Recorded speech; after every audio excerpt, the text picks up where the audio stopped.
Am I the a-hole for refusing to help my siblings with our mother's funeral plans and for telling them I do not want to be named in her obituary? My mother died 2 days ago. My siblings were all with her when she died. I was not. She was a bully to me and hated my guts for as long as I can remember. Not sure if it was the fact that I was the kid who looked so much like Dad, the fact she was young when she got pregnant with me and resented me for it, or whether I was just unlucky. But she gave me a horrific childhood. And my dad died when we were all young, so I was left to watch her dote on my siblings and treat me like trash. I got to hear all the time that I ruined her life, that she wished she had aborted me, that she dreamed of me dying and getting the relief knowing she'd never have to see me again. I ended up staying with friends from the age of 15, and I hadn't seen her since my 20th birthday, when she showed up with my siblings and told me she wanted to puke just looking at me. I never told her I was gay, never introduced her to my partner or my children. When my siblings called to tell me she was dying, I was so happy. Knowing she's gone, knowing that the woman who hated me for reasons out of my control, who made sure I know how much she never wanted me, filled me with such a feeling of relief. But of course, my siblings are heartbroken. They wanted me to be involved. I told them no way, no how. I said she was a great mother to them and that was fine. But she was evil to me. She was evil and made my childhood hell. And I was not a grieving child and was not spending a single second giving her a nice send-off or spending a single cent on it either. They got mad. Told me it should be split between all of us. They had already planned her obituary and told me how bad I would look if I don't help plan or don't show up. So, I told them to get my name off the obituary because the woman they described was not my mother. We argued. They told me I was behaving just as badly as her by taking it out on them, when they did nothing wrong. I told them I just wanted them to leave me out of it. I told them to pretend we're half-siblings, and I have a different mother out there if it helps. They told me I could at least do it for them, and to think about how hard this has been for them. The fighting just keeps on going and it actually delayed the funeral planning since they spent more time trying to convince me than doing any planning. They keep asking for my opinion, etc., trying to draw me in, then get mad and tell me I am treating them badly. Am I the a-hole? Not the a-hole. Your siblings can't force you to be involved. Your experience of her as your mother is clearly very different to theirs. Stand firm. And tell them again that you are not interested. You will not be going and you will not be contributing financially. Tell them you are not going to be discussing this subject again. Or you could agree to be in the obituary, so long as the whole thing begins with the line, "Ding dong, the witch is dead." That should make them back off. Not the a-hole. I suspect that they really want to split the cost of the funeral and this is why they are pressuring you. Not the a-hole. That said, you may want to be slightly involved for the sake of your relationship with your siblings. As you suggested, you can think of them as half-siblings with a different mom. If your half-siblings just lost their mom, how would you react? Would you be consoling? Would you consider chipping in if they were short on money? Would you want to be around for those half-siblings even though they're grieving a stranger to you? If the answer is yes, then consider helping out. If the answer is no, then stay firm. I would, assuming the person wasn't evil to me, but I hate the idea of helping give her a nice send-off. That's where the issue is. I'd love to just leave her to rot and end up forgotten. Next story. Am I the a-hole for stealing my sister's baby? My 29 little sister, female 21, we'll call her Jane, has a 14-month-old baby girl we'll call Sarah, whom I have had custody of since late June of 2022. Jane was divorcing her husband, jobless and homeless. I offered to take temporary guardianship of Sarah so she would be safe and cared for while Jane got her life together. At first, she turned me down. However, after Sarah was dropped off to our mom's house in dirty clothes and an old diaper by a stranger, while she was supposed to be under the care of her father, Jane agreed to give her to me and my wife. Now, we made clear that it would be temporary, and that Jane would still have full access and could get Sarah back whenever she felt ready. However, during the last 6 months, Jane has completely disappeared from Sarah's life. She doesn't ask about her. She doesn't make any effort to visit her. She doesn't ask us to bring her to visit. She has gotten a job and an unsafe place to stay, yet hasn't offered to take any financial responsibility, not even in the form of buying her gifts. She doesn't call to talk to her or see her. I spoke to Jane recently about all this, and her defense is that it's too emotionally hurtful to see Sarah, because of how much it hurts and how much she misses her. Her other excuse is that she doesn't have a car or enough money to afford Ubers or diapers. I told her how absolutely ridiculous all that is. You don't need a car or money to call or text. We have always made clear we'd be willing to bring Sarah to her, and she spends a wasteful amount of money on food and vapes. Even after speaking to her about the things she should or could be doing, she still has made no changes. Because of this, my wife and I have decided to look into our legal options for adoption. Sarah has legally been abandoned, and we only need to keep her a little longer before the courts would allow termination of Jane and her husband's rights, as husband is even more missing in action than Jane is. Jane is livid about this, and is threatening all kinds of things, but has done nothing. Important information. After I offered originally, and before we actually got physical custody of Sarah, my wife and I attempted IVF and failed. We haven't told anyone about this, even family. However, I told Jane about this on day one, just so that there would be full honesty and so that none of this would seem sneaky if it were to come out later. Jane is bringing this up in a very hurtful way during all this, saying that I'm trying to steal her baby, since we can't have one of our own though we have one adopted son already. And this is very far from the truth. We are genuinely worried about the safety and well-being of Sarah if she were to go back to Jane, and the fact that Jane has essentially ghosted her baby. We feel we have every right to pursue permanent guardianship and adoption. So am I the a-hole? Edit, as several people have asked, why don't I take in my sister too? I don't have space or money for an adult. Sarah has a bed in our room, and we spend about $700 a month on her. There is no way we could cover an adult too. And even if we could, she's not someone I would live with. She is a very unclean person, doesn't shower nor wash her clothes, and hangs out with junkies and other questionable people. She lost her last living situation because her roommate was arrested for possession of meth at home. My wife and I have a 7-year-old son, and now Sarah to protect. Not the a-hole. Saying you stole Sarah is just Jane's way of abandoning her child while absolving herself of the guilt.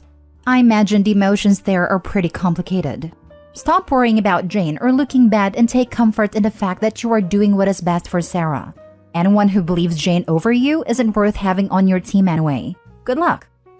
Not the a-hole. I am an adopted kid. My mom was an addict and knew she wouldn't get her life together. Look, wait until she can legally sever ties and don't bring this up again. Keep track of every time you reach out asking for assistance or offer to take the little baby to Sarah to her mother, and she refuses or misses an appointment. In California, it's 15 months to sever ties. Do not leave her unsupervised. Once you hit your state's threshold, lawyer up and make your case. If legally you have already temporary custody, a good portion of the battle is won. It's better to maintain the status quo and peacefully win the war than preempt an uphill battle in the family court. Bide your time, make your case open and close, and then formally adopt your daughter. I wish you all the best. Thank you. This is exactly the plan. Where does the rest of your family stand on this issue? Will they support you in this process? My mom is on the fence, but all my siblings are on my side. If your mother ever gives you pushback, you should remind her how Sarah was delivered back into her life, in dirty clothes and an old diaper. Next story. Am I the a-hole for not including my grandchildren's stepmother, step and half siblings in a family book? My youngest daughter died 9 years ago. She left behind a husband, Joe, and 3 children. My granddaughter is now 17 and my grandsons are now 16 and 15. Joe has since remarried to a lovely woman, Marie. Marie has a son and a daughter from a previous marriage, and she and Joe had a 5-year-old together. We get along fine with Marie and the other children, though I would not say we are very close, and we are definitely not like we were when my daughter was alive. That appears to now be a problem. You see, there is a book, a scrapbook type of book, where we add new members of the family to it, and the children born get little updates about them until they're grown. It was started by my grandmother, and continued by my mother and now me. It's not in the best condition, but we cherish it in the family, and those who are gone. When we look back, there's little memories in there to make us smile. Well, I do not have Marie or any of her children in this book, but they're aware of the book's existence from Joe and from my grandchildren.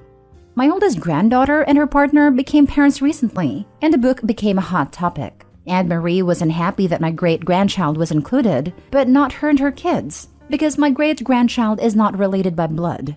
Joe told me the kids would love to have their whole family added to it, but then my grandchildren claimed something different, and it has become such a mess.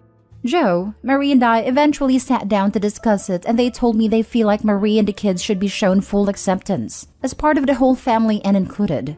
Marie also added that she should be added where Joe is, which is pages joined to my daughters, and I said that would never happen. She told me and her kids are just part of my family, but I told her she is not. I made it very clear she will never be my daughter. Joe told me it would set a good example for my grandchildren, for them to fully embrace Marie and the children, to drop the need for step, and see that they are all accepted just as much as he and they are. And I told him I could not do that.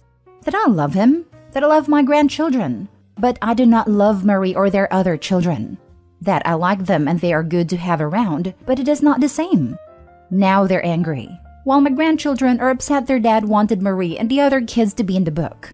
Marie called me a terrible grandmother in person, and that she had told her kids I was grandma, and now I had made their lives so much more terrible. Am I the a-hole? Now for the comments. Not the a-hole. This woman is basically a stranger to you. You don't owe it to her to be added in the family book. And your grandchildren understand this as well. The issue is Joe and Marie. I imagine the grandchildren are hurt and feel like she's trying to shove into their memories of their mother. Love that dad lied about his kids' feelings too. Glad grandma asked them directly. I don't understand these people who marry a widow/widower and can't accept they're a widow/widower.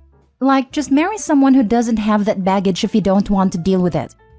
Not the a-hole. This is a very clear-cut case of not the a-hole. Marie and her children are not related to you by blood. Marie is not married to your son or daughter. Marie is married to your late daughter's widowed husband. Joe only happens to be in the book because he was married to your daughter, who has since died. Joe, too, has no connection to you anymore. Since your daughter is no longer around to have a say, her children need to do that for her. And they have. They don't want Marie and her children in this book. Joe should be happy that you're continuing the tradition for your daughter's children. For his older children, his mother has died, and so should Marie. If Joe and Marie care so much, they should have started a new book years ago for their own blended family. But they cannot demand that extended family members do the same. This is yet another case of step-parents trying to force relationship with their stepchildren. And in this case, she's trying to replace the dead wife/mother. I don't understand why people can't understand that step-parent is an important relationship that can exist separately from children's love for their biological parents. Last story. Am I the a-hole for telling my adult sister that our family isn't cursed because our parents got divorced? My 37 female sister Jan, 41, can't get over our parents' divorce. Our parents have been divorced for over 20 years. Growing up, it was evident from a young age that their marriage was messed up. Dad even cheated a lot and never tried to hide it. When I was 6 and Jan was 9, Dad got Mom a dozen roses. Using context clues from things I remember at a time and confirmation from family, he was trying to apologize for an affair that got out of hand, which led to a huge fight. A few years later, Jan saw something romantic/cutesy on TV and asked why he never got Mom flowers. Dad said, "Roses are cursed and make your mom mad at me." Jan periodically brings up the "roses are cursed" BS every few years. I can't keep track of what upsets Jan. She also thinks dates that end in a 1 or 2 are cursed, blue trucks on the highway are cursed, types of food, and a bunch of other stuff nobody should be expected to remember. It was my mother's birthday this weekend, and her boyfriend hosted brunch. I wasn't thinking and got Mom an arrangement that included roses. Mom loved it and put it in the kitchen. Jan showed up later with her family, all smiles, until about an hour later when she went into the kitchen, let out a blood-curdling wail, and started crying that roses were cursed and made Mommy divorce Daddy. She then ranted that I cursed the family by bringing roses into the house on Mom's birthday. I snapped and said Mom and Dad got divorced because Dad was banging his way through our whole zip code in the 90s. Flowers aren't cursed. We are not cursed. That Dad made bad choices. And if she couldn't come to terms with that, then she needed to seek treatment because her behavior wasn't acceptable or normal. She looked at me like I had interrupted her Oscar speech. She and her husband then left and we tried to salvage the day. Mom's boyfriend thanked me, but Mom and our aunt say I'm the a-hole and that Jan is sensitive and delicate and I should have known better than to bring flowers. My husband doesn't care. He just won't go to family functions with Jan there now. Not the a-hole. Your sister clearly has a lot of unprocessed trauma from the divorce. This is absolutely not normal for a grown woman to react this way 20 plus years later. She needs serious therapy. I work with one of her former coworkers, and apparently she flipped out similarly when a colleague of hers was sent roses from her husband, which led to her being fired. This happened about 7 or 8 years ago. She was around 17 when your parents divorced. She sounds like a flipping toddler. This weird superstition is adversely affecting her family and career. You are totally right. She needs help. And what the heck does she think roses are going to do? Your parents are already divorced. Roses aren't going to make them get a second one. Not the a-hole.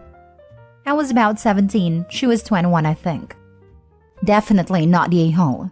Your sister is unhinged. She definitely needs therapy. She's in denial. And I think about your father and why they divorced. And it's made her the way she is. So when this outburst happened, it's almost like she was in a dissociated state and was speaking as if she was a child again. I think that's giving her a little too much leeway. She 100% knows what she's doing. Not the a-hole, but you and her didn't live the same past. This was a really tough one for me to learn, that my trauma from our childhood isn't the same as my brother's and sister's trauma, even if we lived through the same event. It seems like these curses are a way for her to control things that can be controlled and are overwhelming for her. I get it seems like she's victimizing herself, but maybe she doesn't have the same emotional strength, mental skills, or tools that you do. It's okay you snapped. Family is super frustrating, but try to remember something that scares you doesn't scare someone else. Something that makes you laugh doesn't make someone else laugh. Trauma and memories are the same way. I get that, but after a certain amount of time, 20 years perhaps, we don't have to continue to be held hostage by someone else's traumatic outbursts.